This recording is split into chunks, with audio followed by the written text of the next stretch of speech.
Et puis on va passer à un deuxième. Moi, j'aimerais bien que Marc, tu nous présentes ton travail. Donc, pour ceux qui n'ont pas été là au début, on vous présente très rapidement les 7 des 8 mémoires qui ont été réalisées. Enfin, sont des mémoires qui ont vocation à devenir des articles en langue anglaise, dont je disais que plusieurs sont des premières mondiales parce que les sujets n'ont jamais été étudiés. Et qu'on a demandé à l'occasion de ce premier DU pour les troubles de l'érection. Donc, Marc va... c'est pas Marc, ça? Si, c'est Marc, c'est bien. Alors, Marc, tu vas nous exposer très rapidement.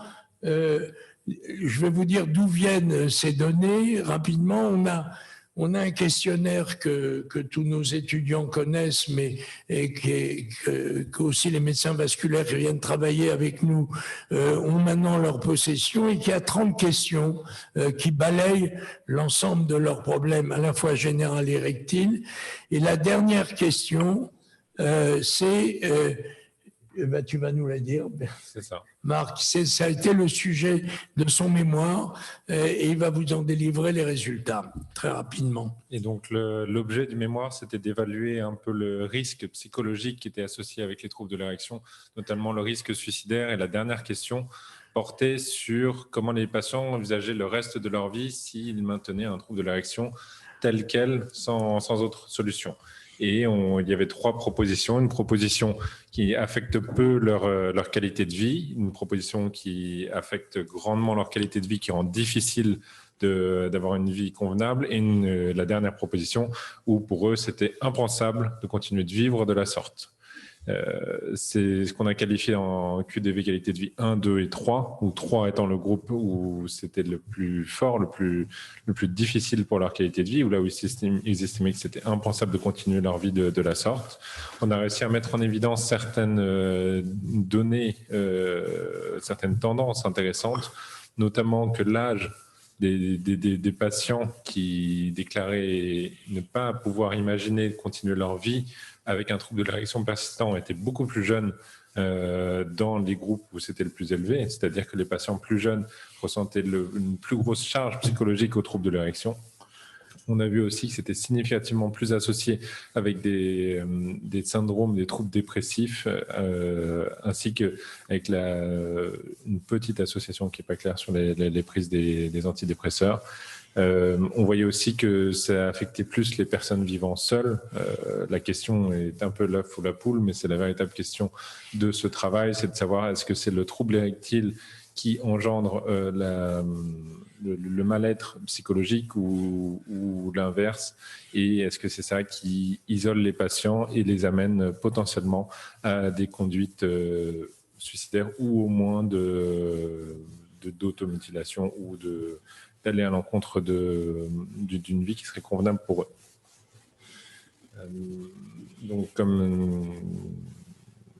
Donc on voyait aussi que c'était corrélé du coup avec les échelles EHS et IEF en fonction de la sévérité de l'atteinte psychologique du trouble érectile. Voilà, alors le chiffre essentiel à retenir et qui nous a paru, nous, énorme, tu n'as pas dit sur combien de cas? Pardon, c'était 324. Donc 326 questionnaires qui ont été pris dans un temps donné, c'est-à-dire qu'on n'a pas choisi, c'est entre telle date et telle date dont on précisera les choses bien sûr quand on fera l'article.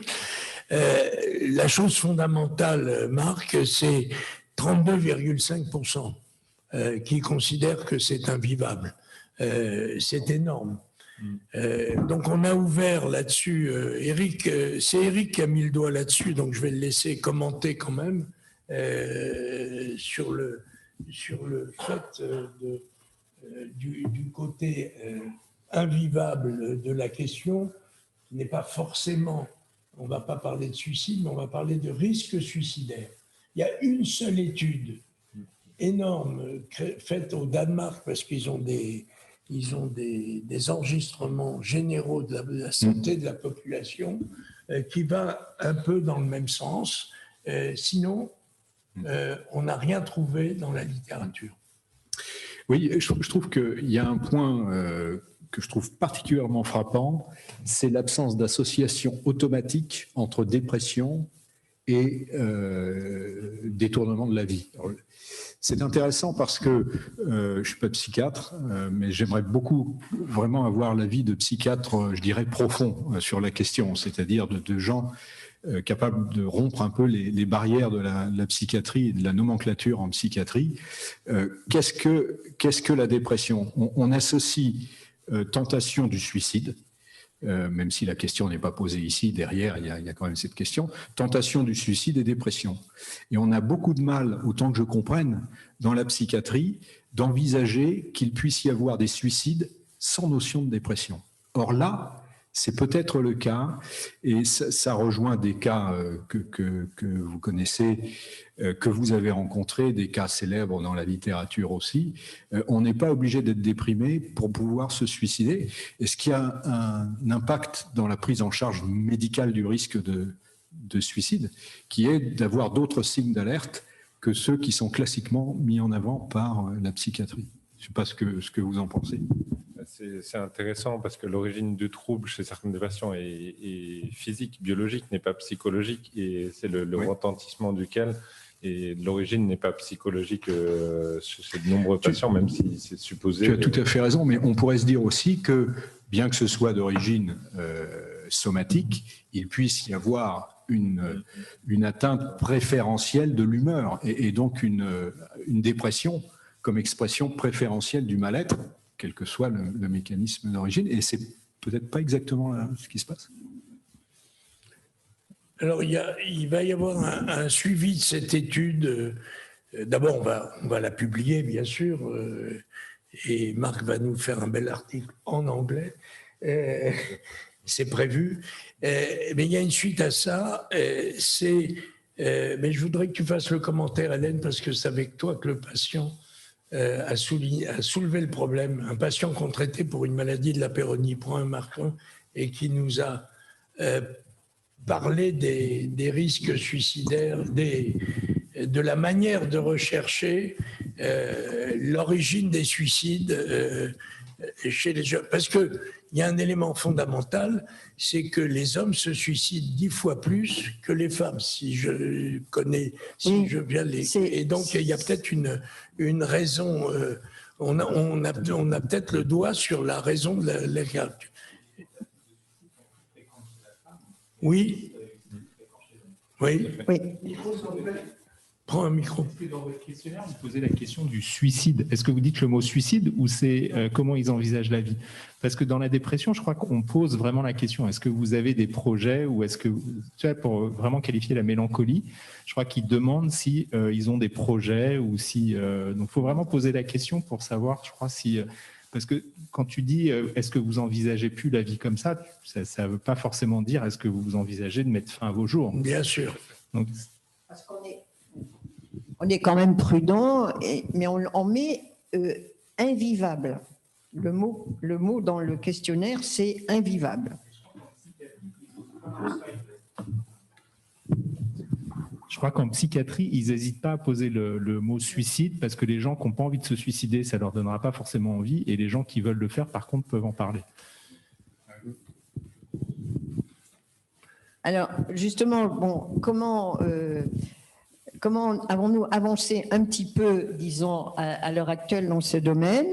C'est que nous avions un patient qui est un gendarme et que donc nous traitions pour une maladie de la Peyronie et qui de lui-même a commencé à nous parler de la mauvaise prise en charge globale en France des problèmes de dysfonction érectile et qui a évoqué lui-même les problèmes de suicide, en sachant que les gendarmes sont directement branchés sur le problème, puisque ce sont eux qui vont constater les suicides et qui sont chargés de rechercher des lettres écrites par les suicidés. Ce sont eux qui doivent les chercher dans la maison et qui font les recherches auprès de la famille. Et il m'a dit, il y a beaucoup plus d'hommes que de femmes adultes qui se suicident. Et très souvent, dans les lettres que nous trouvons, il y a une évocation de problèmes sexuels. Oh. Oui. Incroyable. Donc, ça nous a donné l'idée de creuser un petit peu le problème. Bon, bien évidemment, à partir de là, ces lettres, elles sont recueillies par les instances judiciaires. Procureur. Voilà, et nous essayons de savoir comment on pourrait avoir accès, anonymement bien sûr, à ces lettres et peut-être faire une étude pour aller plus loin. Voilà, Oui. c'est... Mathieu, tu veux faire un commentaire, Juste Christophe? l'Institut médico-légal, ça ne peut pas être une piste? Ils n'ont pas ça? L'Institut médico-légal. Hein. Aussi, c'est ce qu'a suggéré Madame Benamou, qui est juge, à qui on a posé la question. C'est les greffes des procureurs qui sont les plus accessibles. Il va falloir trouver quelqu'un, moi je pense un étudiant en psychiatrie ou en spécialité, même non médecin, qui veuille creuser ces questions, mais je crois qu'elle est fondamentale. Elle est fondamentale parce que ça nous permettrait encore plus d'appuyer l'aspect social de notre démarche vis-à-vis des traitements des troubles de l'érection. Je crois que Mathieu a une question, ou pas une question, ou un commentaire à faire.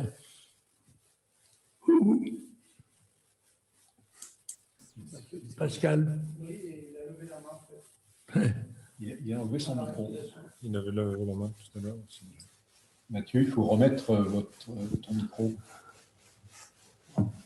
Non. Il a dû disparaître quelques minutes. Un commentaire de Stéphanie peut-être sur ces aspects.